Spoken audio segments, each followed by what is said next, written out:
So I'm really happy to be here. I'm the Director of Education and Mindfulness Education at the UCLA Mindful Awareness Research Center. And I speak a lot about what mindfulness is, and I do it in a way that I hope is going to be of interest to you and helpful to you, and of course it'll be very experiential. But I wanted to start the presentation with just some of the basics of what mindfulness is and give you a little bit about the background and the science behind it, because I think some of the science is quite interesting and helpful in understanding why mindfulness might be for you. But one thing I'm curious about is how many people in this room have had some exposure to mindfulness? Wow, okay, a lot of you already know. All right, how many people maybe a little bit of exposure, but well, actually, let's say this. How many people here have a mindfulness practice? Okay, so there's been a lot of exposure and not too many people who've been doing it regularly.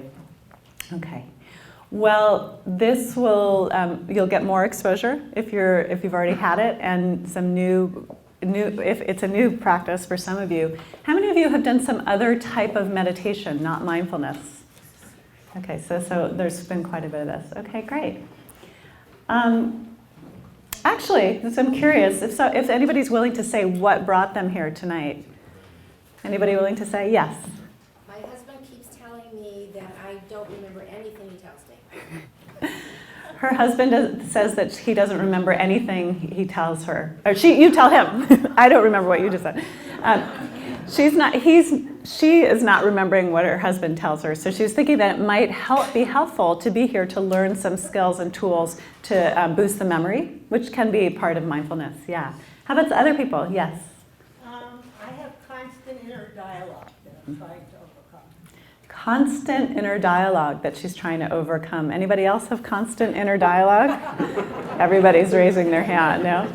We all do. A lot of us have constant inner dialogue, and mindfulness is a way of learning to have a different relationship to the dialogue. And we'll talk quite a bit about that, how to not get taken away and swept away by that. Other reasons for coming. Anyone else want to say? Yes. My sister died recently, and she was young in a tragic way, and I'm keep recounting it. I'm, over and over playing tapes in my head about how it happened. I want to get away from that. So she experienced a tragedy recently and is replaying it and wants to see how she might be able to get away from that. And definitely mindfulness can be a tool to help with difficult, repetitive mental thinking. Yeah. I'll take maybe one more. Yes. Well, the description said learning how to focus. Mm-hmm.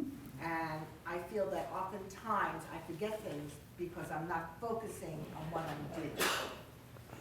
Yes, okay, so many of us forget things because we're not focusing on what we're doing. And mindfulness is very connected to an ability to focus, and I'll show you some of the science behind that as we get to it. So thank you for stating your reasons for coming. So let me talk a little bit about what mindfulness is. Here's a definition that I like to use about mindfulness. So mindfulness is paying attention to present moment experiences with open curiosity and a willingness to be with what is. And so what that means is oftentimes people are told, okay, just be in the present moment. Can you be in the present moment? But how do we do that? Mindfulness is an actual tool. It's a technique for keeping us in the present moment, or at least teaching us how to do that. And we pay attention with a very specific kind of attention, something that's open and receptive, curious, and has a willingness to be with what life brings us. And I'll talk more about this. You'll see this as we move on, but I wanted to give you the definition. So how does mindfulness work? One way that mindfulness works is it keeps our mind from being lost in the past or the future. Now this was brought up earlier, but most of the time our minds tend to careen back and forth between the past and the future. If you were to check into your mind in the course of a day at any moment, you would probably notice that you're thinking about something that happened, replaying it in your head, analyzing, trying to figure out how you could have done it differently, why things happened, maybe brooding, feeling bad about it. Or you're thinking about the future, something that already happened. Something that's going to happen, something that's coming up, obsessing about it, worrying about it, imagining, catastrophizing, thinking the worst. Does this sound familiar? Yeah. Because this is what our minds do. We live in the past and in the future, and we rarely live in the present. Well, the past and the future is where stress lies. Stress lies in the past and the future because it's where our mind goes. We think something's happening, we think the worst is going to happen, and we just replay it out to the most awful extent. And then we have stress in our body, stress in our mind, and we're pretty unhappy. Second thing is that counteracts automaticity. And what do I mean by that? Most of us live life a bit on automatic pilot. It's like you're sort of just going through life and you kind of don't remember what happened. You ever have the experience of getting in the car and getting out of the car and not having any idea what happened in between? Have you had that? It's very common, right? We do this all the time. We go through life like we're just zombies. And mindfulness can really counteract this automatic pilot. It can help us to be more alive, more connected, more present, really who we are in the midst of life. And just to say, and I'll say more about this, it can be a meditation practice, or it can be a quality of attention which we bring to daily life. So I asked earlier how many people have meditated before. Meditation is a big category. You might think of meditation as a category like sports. There's hundreds and hundreds of kinds of sports. Well, there's hundreds of kinds of meditation. Mindfulness is one type of meditation, and it's shown to be very effective, which I'm about to go into in a few minutes. But it also it's not only a meditation, it can be cultivated through meditation, but it's also a quality of attention we can bring to any moment in the day. We can bring mindfulness to when we're driving, to when we're walking, to when we're waiting in line, to when we're about to get in a fight with our spouse. We can take a mindful breath and come back to the present moment. So mindfulness is a kind of attention as well. Does this look familiar to anyone? Yeah, unfortunately, many of us sometimes feel like that. So it's a skill that we can train to reduce stress of the busy modern lives and promote well-being.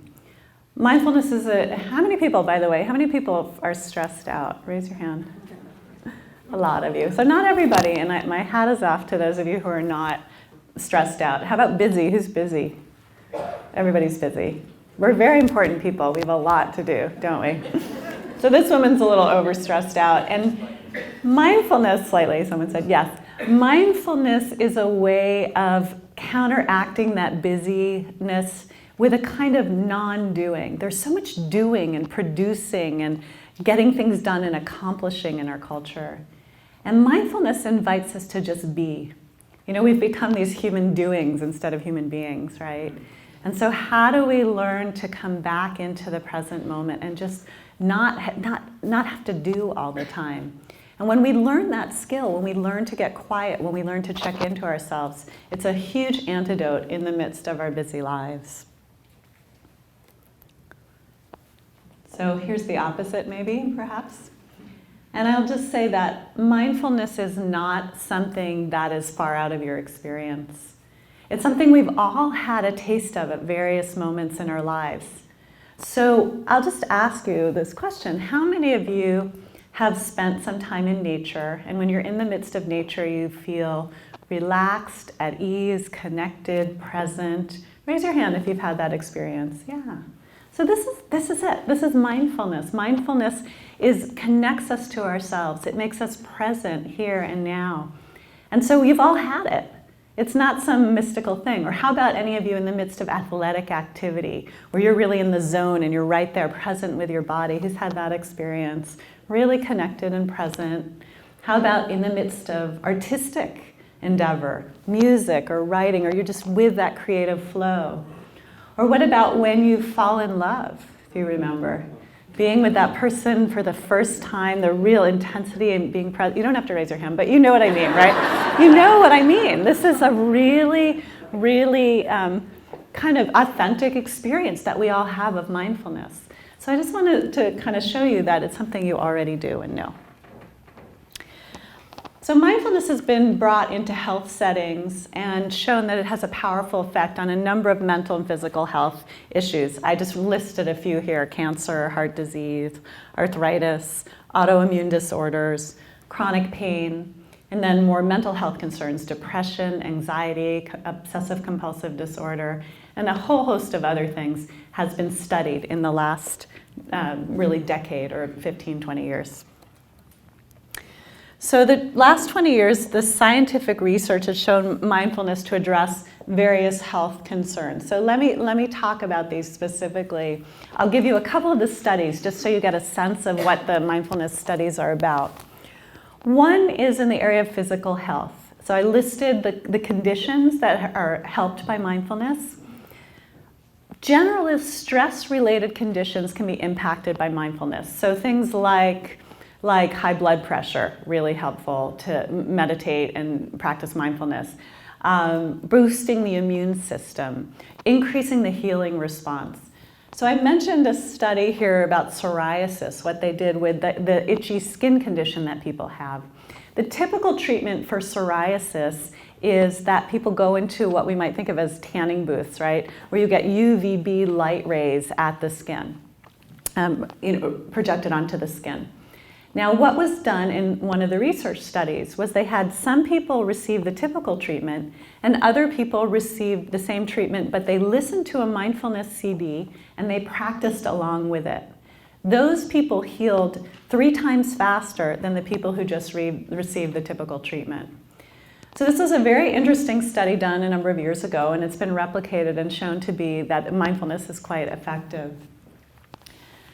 Someone was asking earlier about mindfulness and attention and focus. Well, yes, it definitely can help with attention, and it has been known to do that.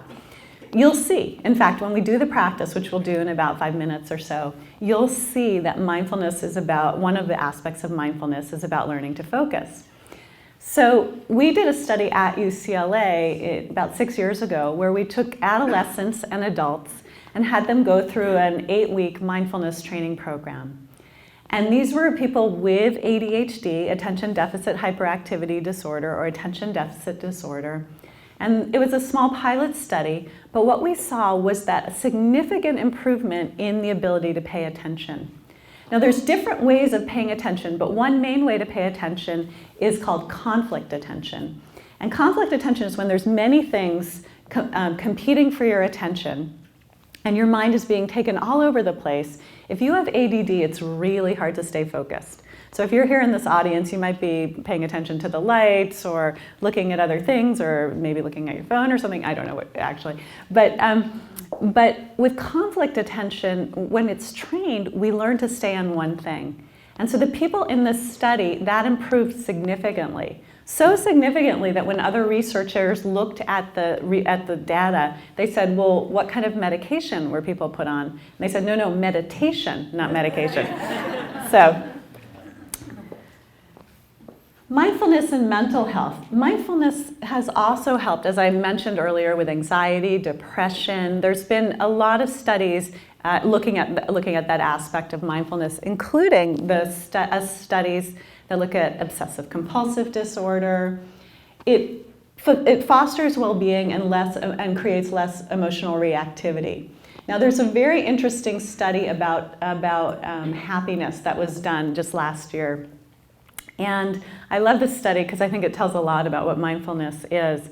So keep in mind that there's so many studies happening right now, but it's still small. The area of research of mindfulness is still small. It's not the cure-all for everything. You can imagine that there's maybe 1,000 research studies on mindfulness, but if you were to look at heart disease and exercise, for example, there's about 45,000 studies proving that. So mindfulness research is still in the young phase. Back to this. So the happiness study, one of the findings across all the 1,000 research studies is that mindfulness creates more happiness. This is what people report. People report that they're happier once they practice mindfulness. And here's one of the things they found. So they had people beeped on their smartphones. They had 2,500 people across the world beeped on their smartphones at random intervals in the day. And they asked the people, what are you doing? And people replied 3 questions. What are you doing? How's your mood? And is your mind on what you're doing? And what people reported was that if their mind was on what they were doing, they reported more happiness, even if they were doing things they didn't like. So let's say you don't like doing the dishes. If you're doing the dishes and you're unhappy about it, and your mind is thinking about 10 other things you wish you were doing, you're not too happy. But if you're doing the dishes, even if you don't like doing the dishes, but you're keeping your mind on it, attending to the present moment, you're happier. And this was repeated. This is what it was shown with the study with 2,000 people. The more you can pay attention, the happier you are. And he said, a human mind is a wandering mind, and a wandering mind is an unhappy mind. That was the quote in Science Journal. So the last little piece I'll go into is the impact on the brain structure. There's been a lot of research in the last, probably more than the last 5-7 years on mindfulness and neuroscience. And so they've hooked people up to brain scans, to fMRIs, to EEGs, to find out what is going on when people meditate. Now what they did was they looked at people who were what you might think of as the people who've been in caves for 20, 30 years meditating, right? These are like the Olympic athletes of meditation. They've been doing a lot of meditation. And they looked inside their brains and they saw that these 3 areas were thicker than people of the same age. So you don't need to know anything about brain science. I just thought I'd show it to you. But one is the right insula. So that's the number 1, right inside. The second, the right Brodmann area, and the third is this central blah blah blah. You don't need to know, but it's a little complex. But what this shows, so this area of the brain, it's the front part of the brain, the prefrontal cortex. The prefrontal cortex is what we might think of as the CEO of our brain. Okay, it's responsible for delayed gratification, for flexible thinking. It's responsible for regulating body and brain states. And so what they found, this is something you really want. You really want your prefrontal cortex to be online and very active and robust. So what they found with the people who practiced meditation for 30 years, their prefrontal cortex was thicker than people of the same age. So do you know that as you get older, your brain thins out? Do you know that? Okay, now if you want something else to worry about, you can worry about that. It's called age-related cortical decline. As you get older, your brain thins out. But if you practice, if you do different things, it's not going to happen. And so the meditators, there was minute structural changes. Now you're listening and you're thinking, great, I don't know how to meditate. They looked at this with beginning meditators too. And they saw structural changes in only 8 weeks. So very small changes in the brain in these same areas connected to the prefrontal cortex and also connected to an area related to self-awareness and compassion. Those parts of the brain seem to be thicker.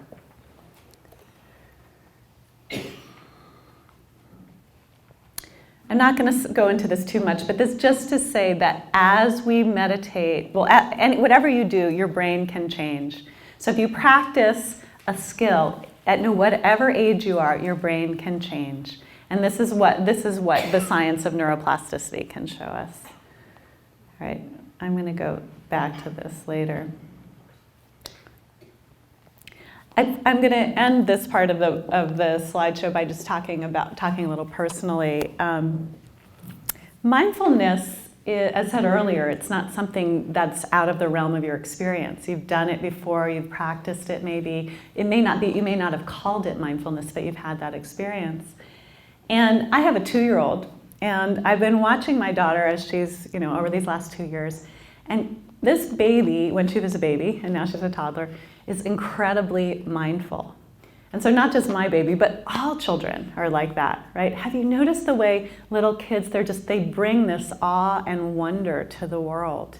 And they're connected and they're present and they're completely in the moment. And so I see that when, unfortunately, sometimes it can be annoying because we're walking down the street and I'm trying to get from point A to B and she wants to, do anything. She wants to sit and look at the bug and hang from the fence and she'll see that bug and she'll just go straight for it and it's the most interesting, amazing thing in the whole world. So you know what I'm talking about, right? Yeah. With kids, yeah. Well, here's the news. We were like that once too, right? We were all little kids.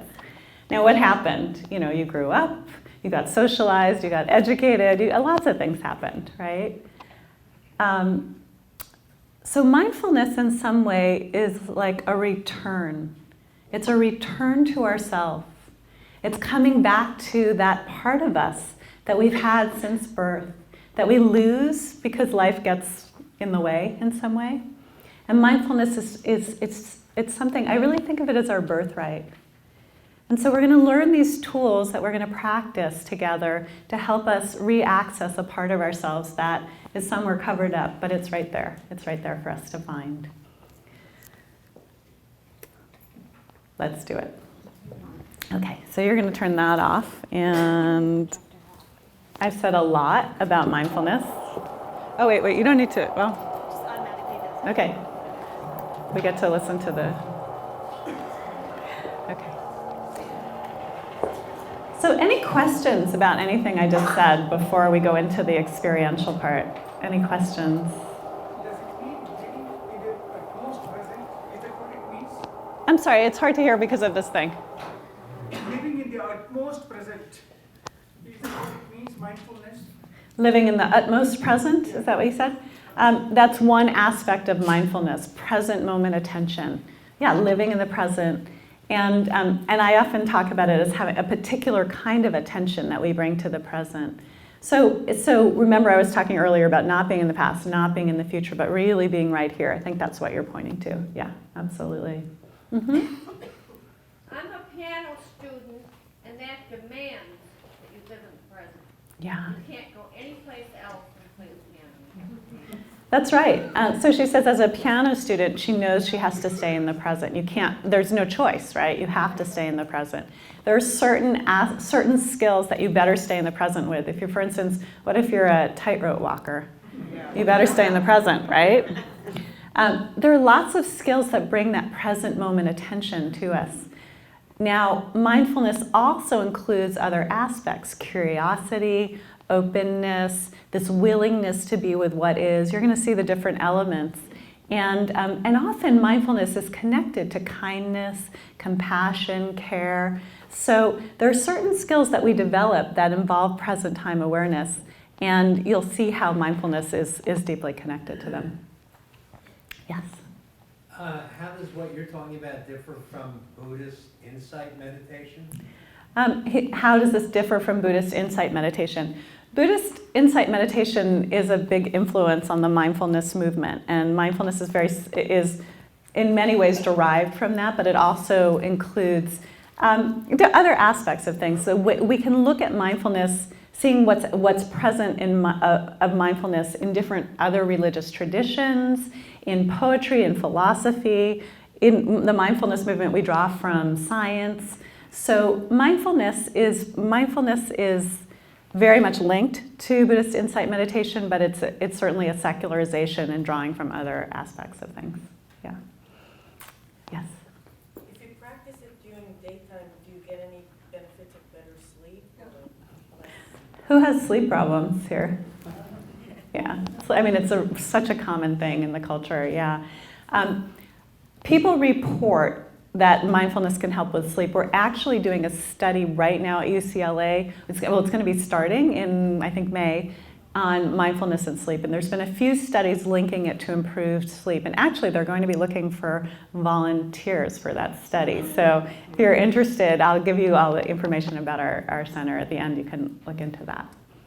Yeah. Okay, last one. Yes, I recently started to practice mindfulness only in the last month or so. Mm-hmm.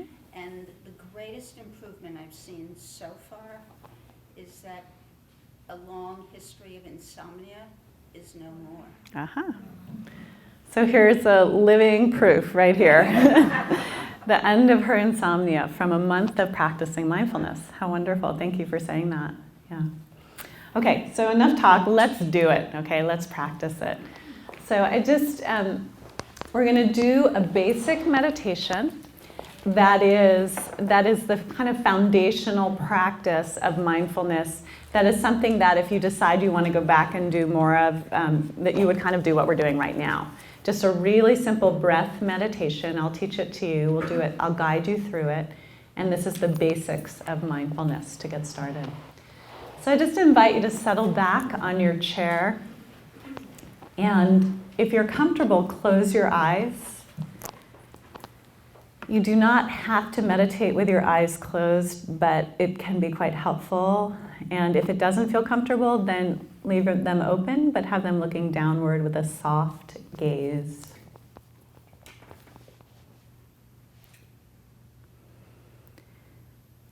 So your feet should be on the floor.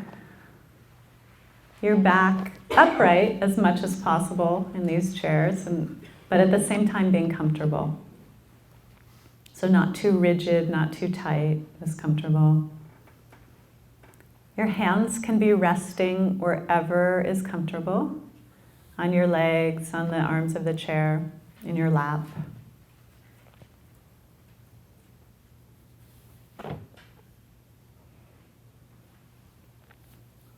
I like to put my tongue on the roof of my mouth, but really whatever is comfortable for you.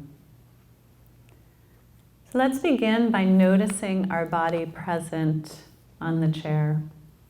This is the first step of being mindful, just bringing our attention into our body right here, right now.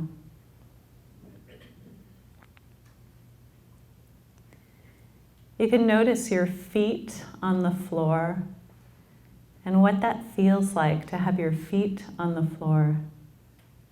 There's weight and contact with the floor, vibration and touch and movement.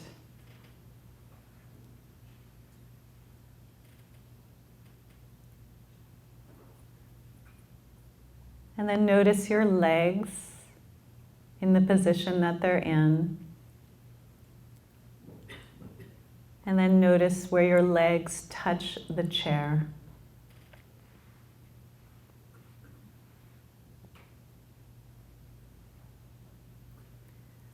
So there's heaviness, pressure, vibration. So as you're doing this, you're bringing your mind inside your body, into the present moment. Our bodies are always in the present moment. So can we bring our minds there too? Now you can notice your back against the chair and what that feels like.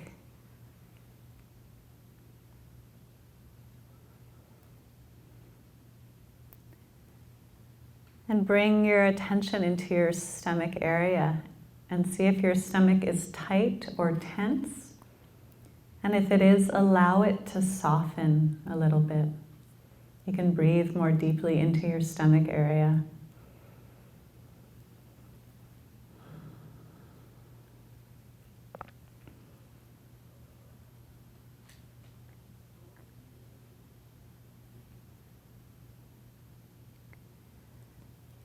And now notice your hands. Are your hands tense or tight? You can allow them to soften. How about your arms and shoulders? Notice them and let them be relaxed.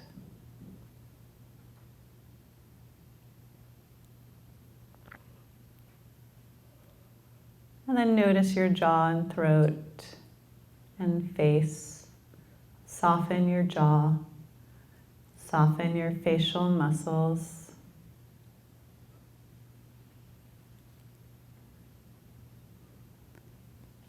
And now begin to notice that your body is breathing. That without you having to do anything at all, your body is naturally breathing.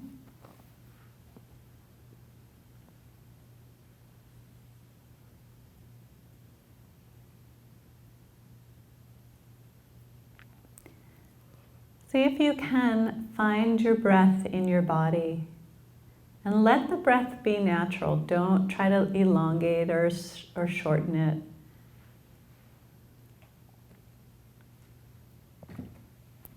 You might notice your abdomen area. Can you feel your breath in your abdomen?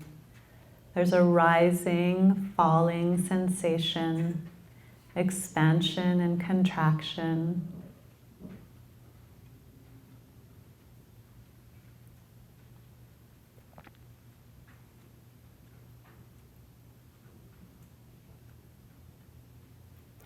How about in your chest area? Can you feel your chest moving up and down, expanding, contracting, rising, falling?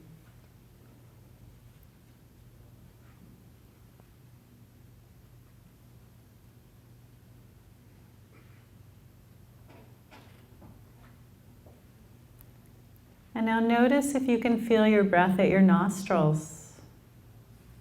There's coolness, heat, tingling, flow of sensations.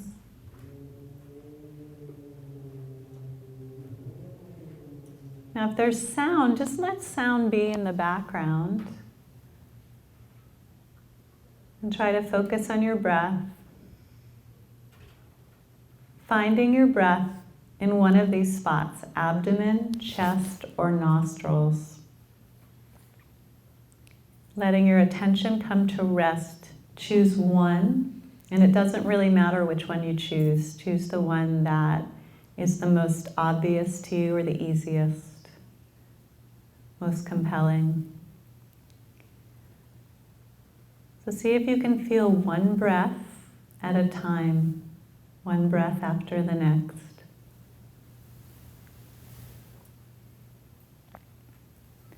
As you do this, it's likely your mind will start to wander. Perhaps all sorts of things will come into your mind, and if that's the case, you're not doing anything wrong. It's actually quite normal. When you notice your mind is wandering, you can say thinking or wandering, and then very gently bring your attention back to your breathing. So you're with your breath, you get lost in thought, you might say thinking, then come back to your breath. Then you get lost in thought again, you notice it, say thinking, and then gently come back to your breath.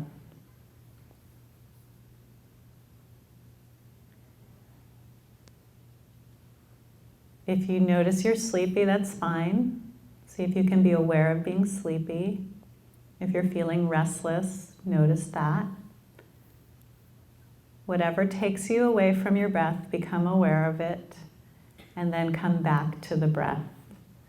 So we're going to practice this on our own for a few minutes. I'll be quiet and you give it a try with your breath, getting lost, coming back.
No matter how many times your mind gets lost, no matter how many times it goes away from the present moment, you always can start again. So just bring it right back, come back to the breathing. You can also notice the sound. For a moment, everybody listen to the sounds in the room.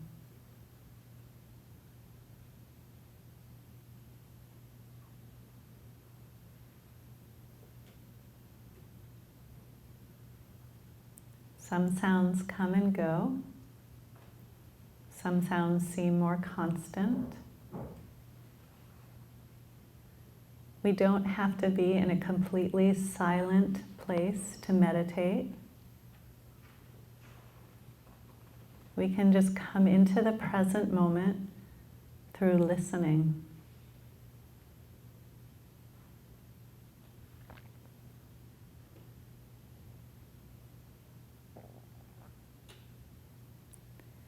So listening meditation is actually a really wonderful way to practice mindfulness. So for the last minute of the meditation, if you want to stay with your breath, stay with your breath. If you want to stay with listening to the sounds. And notice you may start to think about the sound, what it is, why it's there. See if you can let go of that and just come back to the pure act of listening, or the pure act of breathing.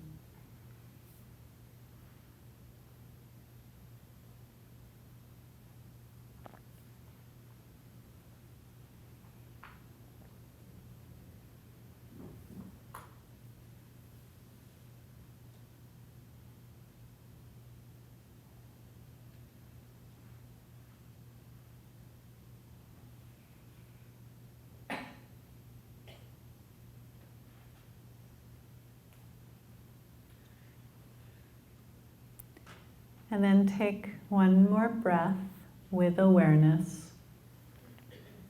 And whenever you're ready, when you finish that breath, feel free to open your eyes.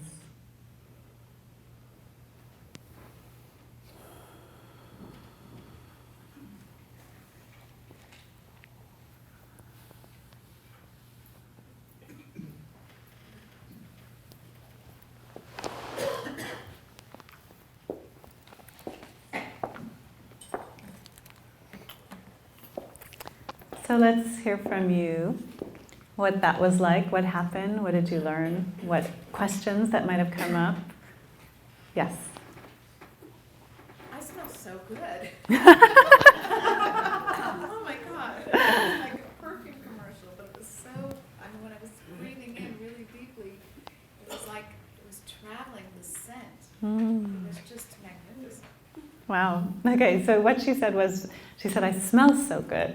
And so it's a lovely comment, because I think what she's pointing to is the way in which our senses open up when we're mindful. So I was talking earlier about it counteracts that automaticity. We just live, going through life, just like on autopilot. And here, our senses open up. We feel more alive, more present. And it sounds like it was a really neat experience for you to feel that, to really focus on what was happening in her nostrils. Thank you. How about others? Yes. It felt boring. Yeah, boring. It felt boring. Anybody else get bored? A few people, yeah. So it can be boring, yeah. And here's why. Most of the time, we don't spend our lives doing not much of anything. Most of the time, we're so used to being distracted, to having external stimuli, to distracting ourselves. So when we sit here and do something kind of fairly neutral, which is just pay attention to our breathing, it's like, okay, waiting for something interesting to happen. So the fact is, it's a great skill to learn, even when it's boring, because it teaches us not to have this need for constant stimulation. It actually teaches us to have more ability to be present with simple things. And that would happen over time. But then just to say, if you notice yourself getting bored when you're doing it, pay closer attention. It's a great way to add some interest, that curiosity, and it can shift the experience. Or, what's it like to be bored? Get to be mindful of boredom. It's a very interesting thing. Yes? I have to be and even though this is not as positive a comment as I wish I were making, but I was getting warmer and warmer and warmer. I mean, I wasn't, that was part of the whole experience for me. So she reported getting warmer and warmer and warmer and said it wasn't positive. It was uncomfortable? That's uncomfortable, but I have multiple sclerosis, so being overly warm is not something that's foreign to me, but this process made me, or made me feel the warmth. Okay. So she, because of your multiple sclerosis, you are used to getting warm, and so this process made you be really tuned into it. So one of the things that happens when we meditate is that we open up to the actual experience of what is going on in our body and mind in this present moment. And sometimes it's really lovely and peaceful and maybe even some joyful, blissful happiness. Sometimes it's a little uncomfortable. How many people had a peaceful experience when they were meditating? Okay, so a lot of you did. How many of you had an uncomfortable experience in some way? Okay, and there were a bunch of you who did. And so with mindfulness, it's wonderful when we have those peaceful experiences because it's really helpful, it's encouraging, we get inspired to do more. When we have the uncomfortable experiences, what we learn is that mindfulness can be present no matter what life brings.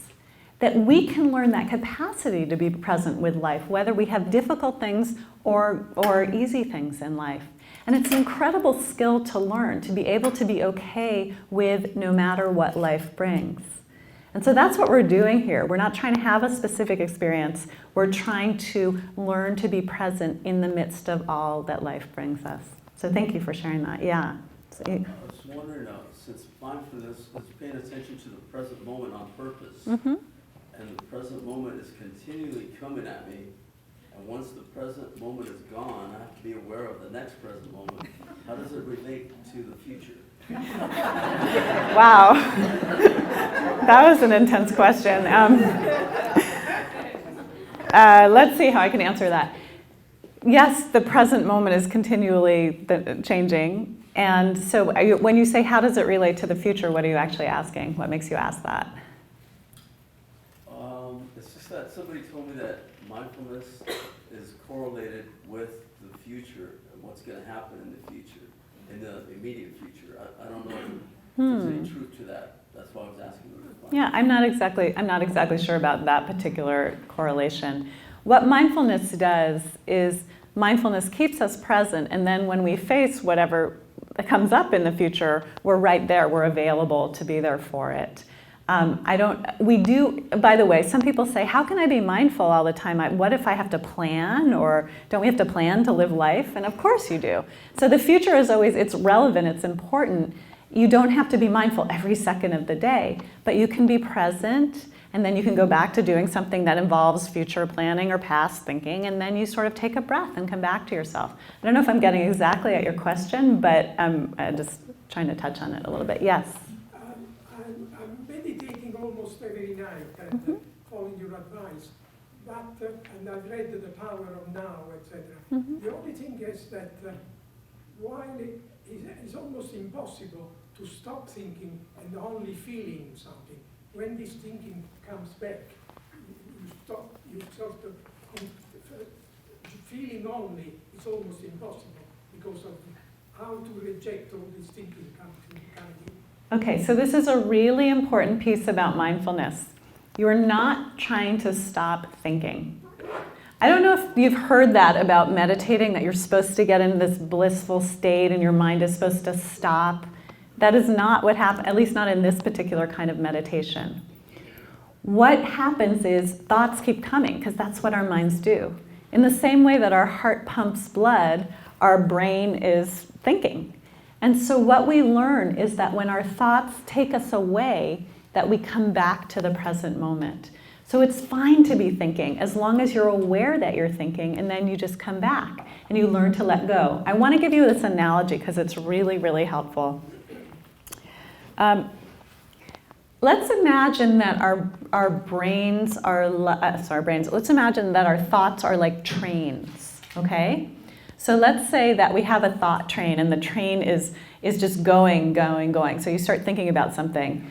What am I going to do after this? Maybe I'll go out and get some dessert. I wonder what place to go. What's open? Nothing in Santa Monica really stays late. Blah, blah, blah, blah. You know what I mean? Your mind just goes.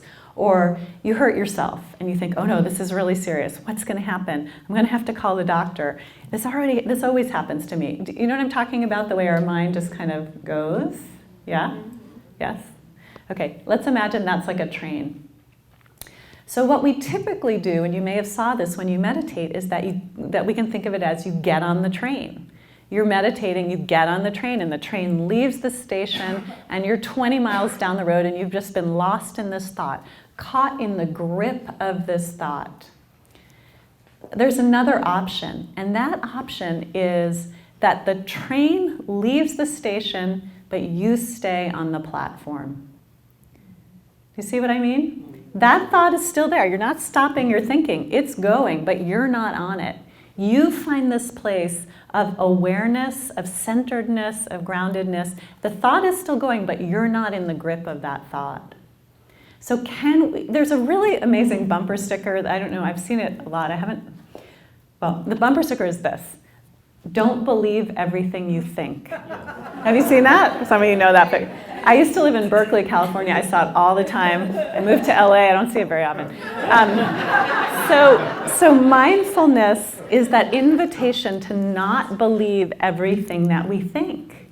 To know, because some of our thoughts lead to suffering. In fact, a lot of our thoughts lead to suffering. That's what I was talking about earlier with this past and future, the way that our mind goes back and forth, and stress is created. So we have another option. We can not get on that train. We can stay on the platform. So I hope that's helpful in thinking about how to work with our thoughts.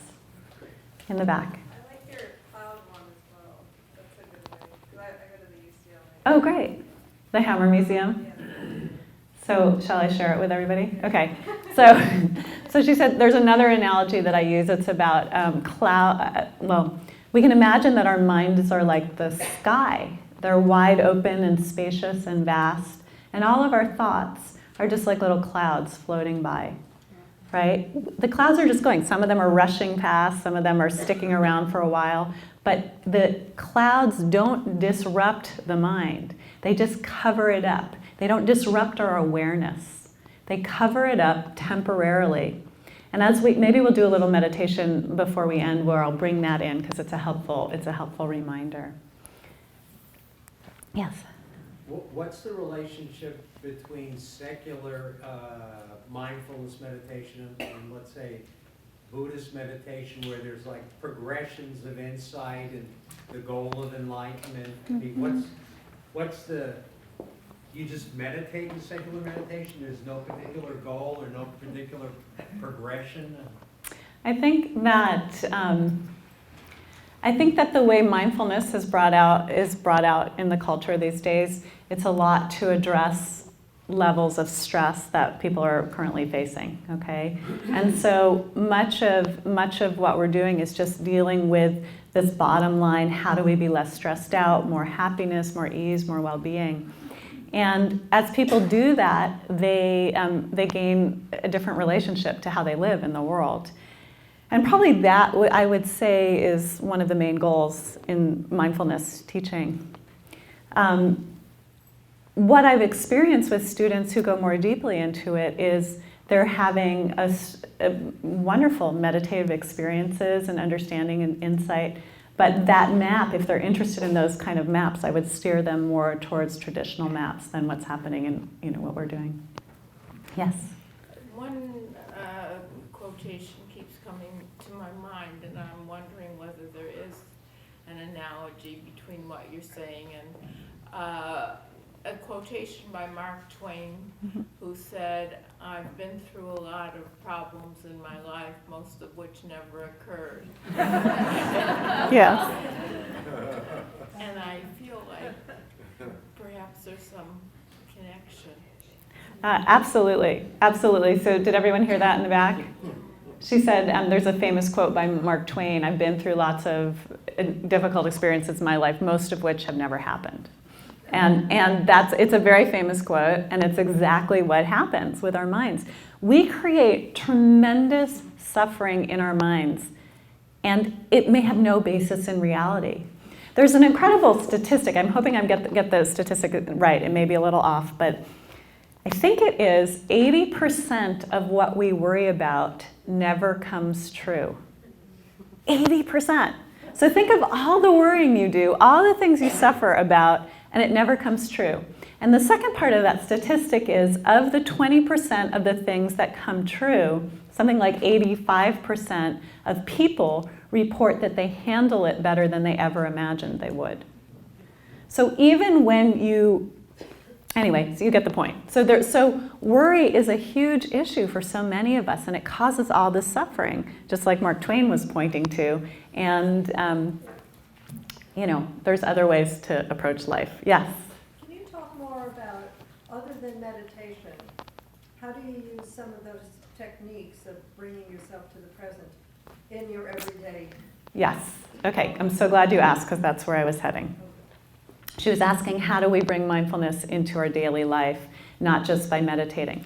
So we did the meditative piece, and now I'm going to teach you some, and remember I said mindfulness is a meditative technique, and if you're interested in continuing on with mindfulness meditation, I recommend that you try practicing it in your daily life. And for instance, if you go to our website, there's meditations you can download and you can just practice at home for 5 minutes, 10 minutes, 15 minutes. There's lots of ways to continue on. I'll talk about resources at the end.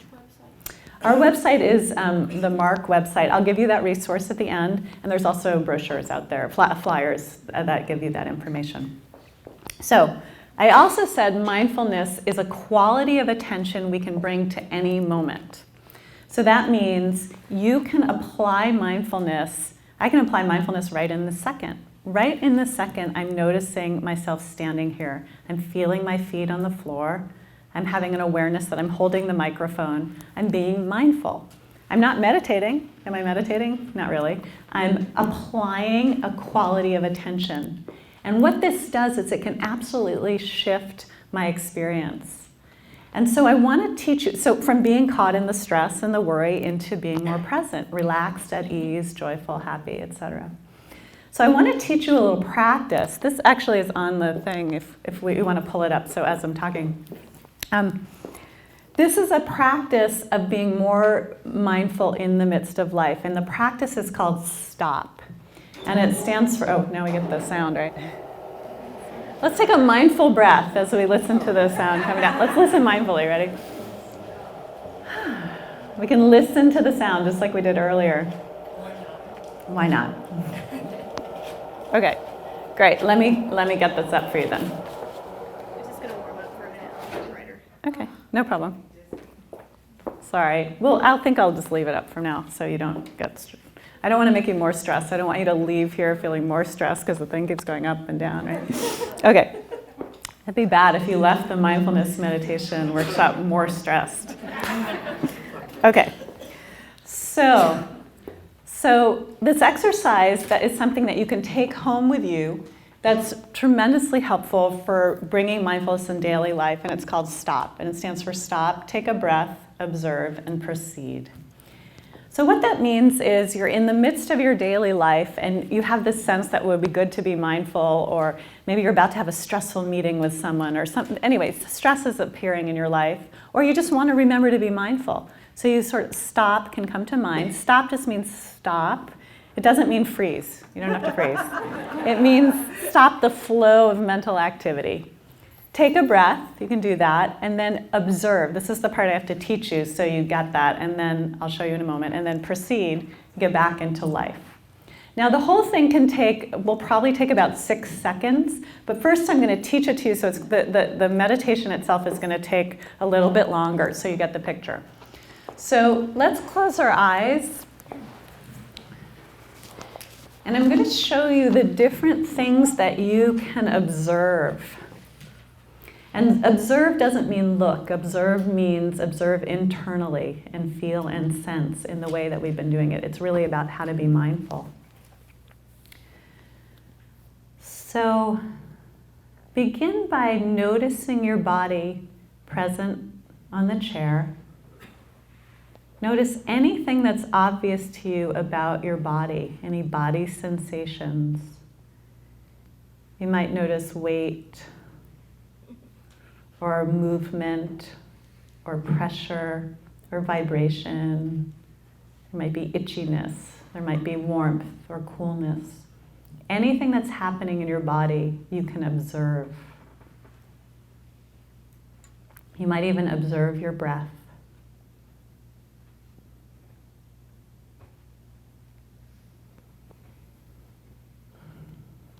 Now observe if there's any emotion here right now. And there may or may not be. Maybe you're feeling sad, or a little worried, or irritated, or hopeful, or joyful. Notice if something is present. Now notice if you're thinking anything in particular. Sometimes when you ask someone to notice what they're thinking, it's hard to do. But just notice if there's any thoughts coming across your mind a little bit.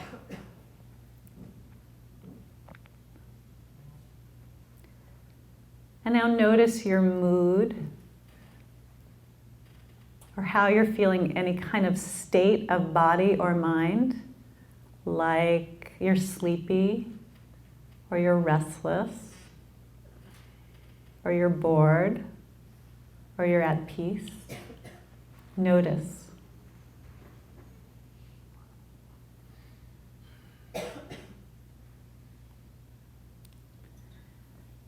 Now observe sounds. Listen to the sounds in the room, like we did earlier.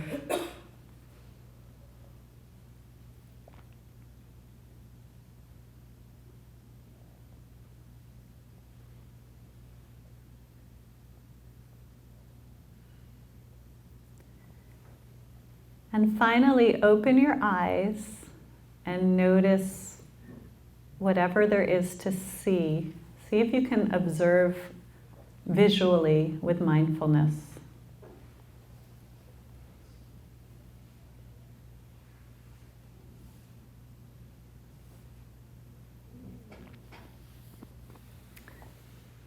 Okay, we're done with the meditation, the first part of the meditation. So let me just ask you, was it possible to notice those different categories of our experience? Could you see now? I'm going to have a hard time seeing you. There we go. Okay, was it possible to notice the different aspects of your experience? Yeah? You could notice, raise your hand if you notice body sensations. That's pretty easy, right? How about emotions? Anybody have emotion coming up? How about thoughts? Could you notice your thinking? Yeah, you guys are doing great. Wow. Sounds, pretty easy. Visually, could you observe mindfully? Some of you. Yeah, it's not really so clear what that is. It's just kind of taking in the experience. Oh, and I forgot, how about being mindful of your mental state, your mood? Could you notice that? Yeah. Okay.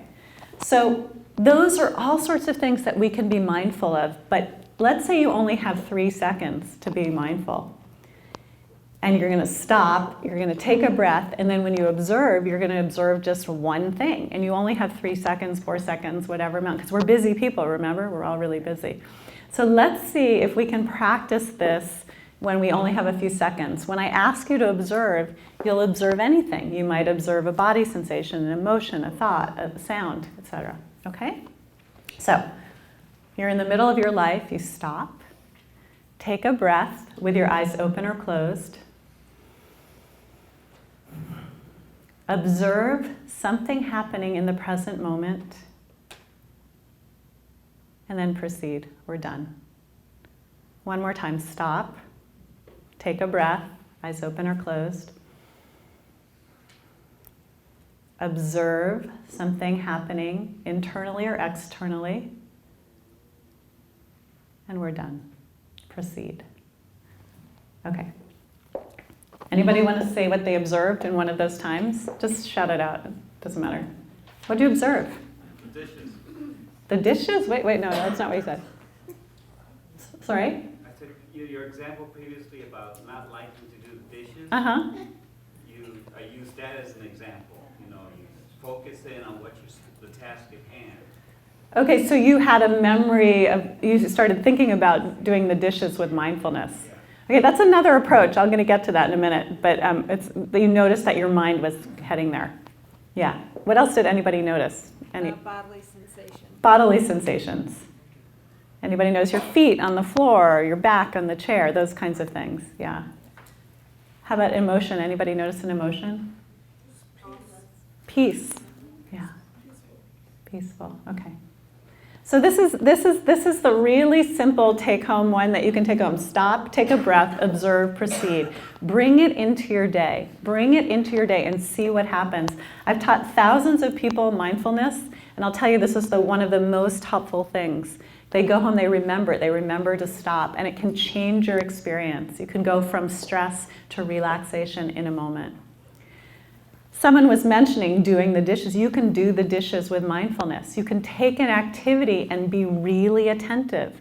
I was suggesting to one of my groups the other day, drink a mindful cup of tea. Drink really mindfully and slowly and taste it and feel it. This can be a really amazing experience to bring mindfulness into your day. I do like to mindfully wash the dishes, feeling each dish, rubbing each dish with care and attention, feeling the water on my hand, noticing my body standing. My mind wanders off, I just bring it right back. So there's all sorts of ways to practice mindfulness. Take a mindful breath. So I'm just going to check, hang on. Okay. So any questions from where we are at this moment? Now I have the PowerPoint in my head.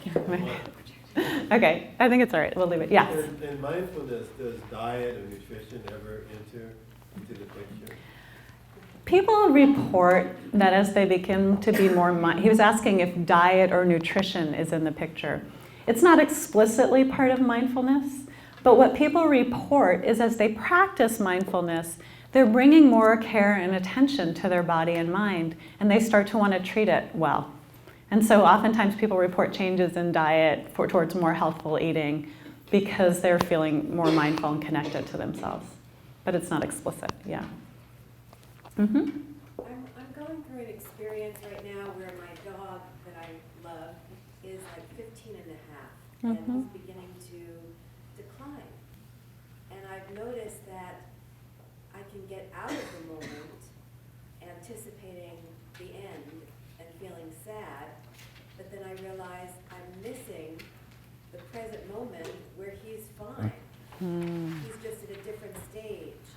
But then I think, well, in this present moment, I'm aware that I feel sad. So I'm just trying to kind of apply mindfulness in this experience without projecting or creating something. I don't know, I'm just not really sure how to do it. Well, I think you're doing great. Exactly what you're describing is an excellent application of mindfulness. So when we're in a challenging situation, she's dealing with the death, or not the death, but the decline of your dog. That she's trying to stay more in the present moment, right? By really appreciating that he's still there and he's still doing okay at the moment. Her mind, preventing your mind from going off into the worries and fears and, oh, what's going to happen, right? So that's a really good use of mindfulness. Come back to the present moment. And then if you're feeling emotions, if you're feeling sad, then learning to be present with that and to give yourself mindful, kind attention in the midst of whatever you're feeling, and that it's okay to be sad. Mindfulness is not about, oh, we have to be happy all the time. Mindfulness, remember we talked about this earlier, mindfulness is about creating enough of a space to be present with whatever life brings. And so we can hold ourselves with care and compassion and mindfulness in the midst of hard things. So I hope that's clarifying. Is that helpful? Sort of. Yeah, no, it is. I just wonder if sometimes I'm creating some of the sadness by anticipating the loss. Well, that's what you have to pay attention to. Yeah. And that's the first aspect. When you notice your mind doing that, see if you can bring it back. But there's also a natural grieving process that you don't want to undermine. Yeah. Okay. So maybe we're going to do one more exercise before we end. But yeah, we'll do one more question here. Can mindfulness interfere with creativity? Actually, he asked if mindfulness could interfere with creativity. You mean because you're so in the present moment that it's hard to be creative? No. Actually, they link mindfulness to more creativity. Because it's kind of like you clear out all the excess and then open to whatever arises. So there's studies linking the two. Yeah. Okay, so we're going to do a final practice. And that practice, because it really came up from what we were just talking about, is a practice of cultivating more kindness, compassion, and care for ourselves. And it's a practice called, you can call it kindness practice or loving kindness practice, where we invite a state of, we bring up somebody that we love, who's kind of easy to love, and we'll send kindness to that loved one, and we'll imagine them sending it back to us, and seeing if we can receive it. And it's a complementary practice that we do in the mindfulness classes that I teach. And it's very, very helpful for working with a whole host of issues, including feeling judgmental of ourselves. A lot of us are very critical, self-critical, judgmental of others. This kind of practice is it's very helpful in this respect. So we'll do this meditation, one more meditation. And you'll follow along with me, and just invite you again to sit back and relax.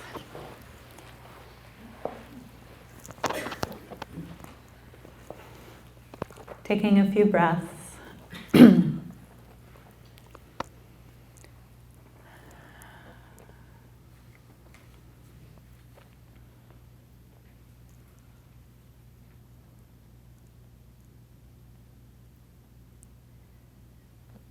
So let yourself bring to mind someone that you love, someone whom when you think of them you get happy. So in other words, don't pick a complicated person or someone where the relationship is a little challenging right now. Pick someone that fairly easily brings you happiness, connection, joy. It does not have to be a human being. Feel free to pick animals. So have a sense of this loved one in front of you. Sense them, see them, feel them.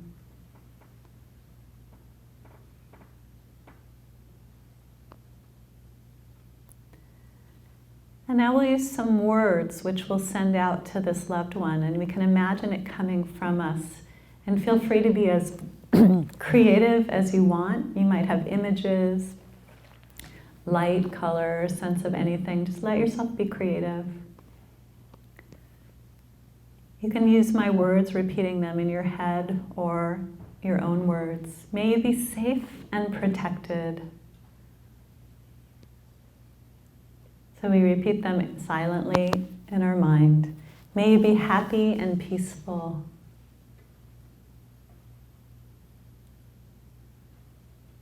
May you be healthy and strong.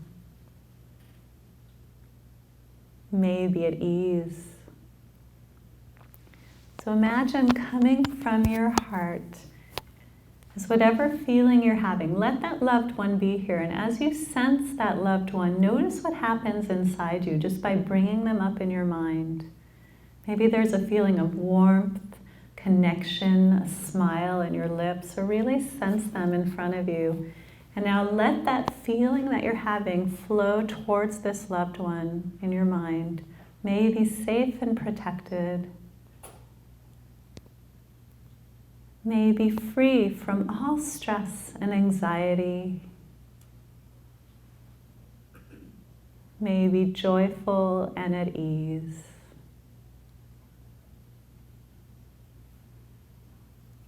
And notice if you're feeling a sense of kindness coming from you and reaching out to this loved one. And imagine that they turn around and begin to send it back to you. So see if you can take it in. See if you can be on the receiving end as they say to you, may you be safe and protected. May you be happy and peaceful. May you be healthy and strong. May you be at ease. And then as we continue to practice, as you breathe in, imagine receiving the kindness from them, and taking it in and letting it touch you. And as you breathe out, imagine sending it back to them. So you might use some words or images, whatever comes to you, breathing in and breathing out. May you be safe and protected. May we be joyful and at ease. May we be loving and be filled with loving kindness. May we be at peace. Breathing in and breathing out. And if you're feeling the loving kindness, if you're feeling that sensation, really letting it spread through your body.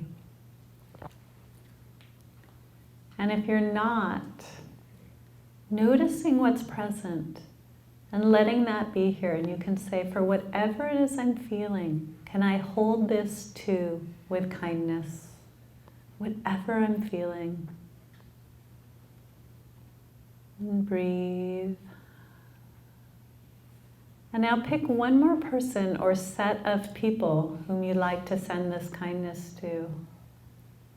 Family members, loved ones. You can even pick a challenging person. Who would you like to try to send kindness to and wish them using your own words or my words, whatever you want to say to them. Wishing them ease and well-being, joy and peace.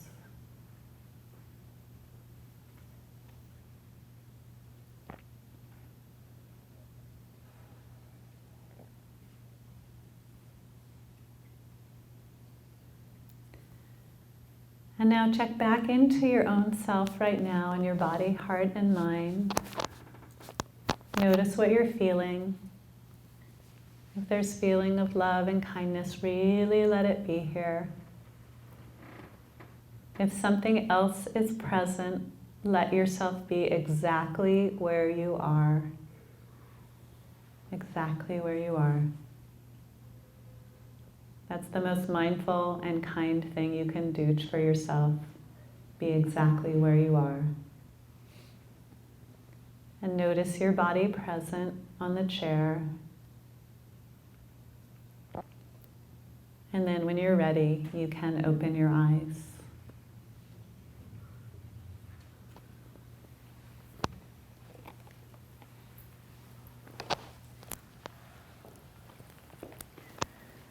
So this is a very powerful practice for some people. It can bring up emotions.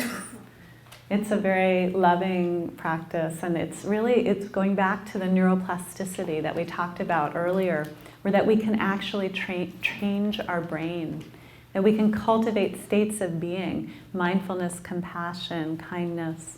And so this is I just want to offer you another practice and a taste of something else you can do as you bring mindfulness into your life. These practices are complementary.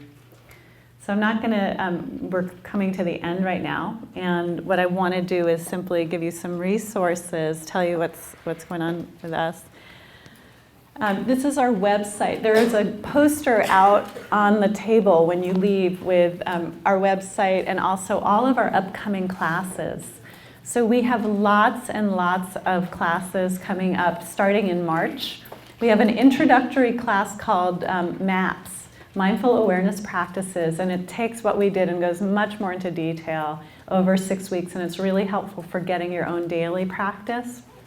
We have day-longs, we have workshops. There's a day-long coming up on foundations of mindfulness, another day, a workshop on ADHD and mindfulness, and many, many other things going on.